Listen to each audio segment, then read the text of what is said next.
अहो तड़प तड़प के इस दिल से ऐका ना. अहो तुम्हाला काहीच वाटत नाही का? काहीच नाही वाटत का तुम्हाला? जे झालं ते झालं. मला आज तुमच्याकडून सॉरी ऐकायचंच आहे. चूक तुझी आहे, मग मी कशाला सॉरी बोलू ग? ठीक आहे, पण जर का चूक तुमची असती तर तुम्ही सॉरी बोलला असतात का? तड़प तड़प के इस दिल से आह निकलती रही मुझको सजा नाही ना, मला माहिती तुमच्या पुरुषांचं ना हे असंच असतं. बायकोला सॉरी बोललं ना की तुमचा मान कमी होतो, आणि जर तुमचा मान कमी झाला तर बायको समोर तुम्ही लहान पडाल. बरोबर ना? काय पण बोलू नको हा. तसं काही नाही आहे. हाय हो, आमच्या बायकांचं काय असतं तुम्हाला माहिती आहे का?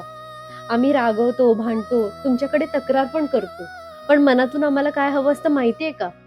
फक्त एवढंच, फक्त 2 शब्द बोलावेत, सॉरी, चुकलं माझं.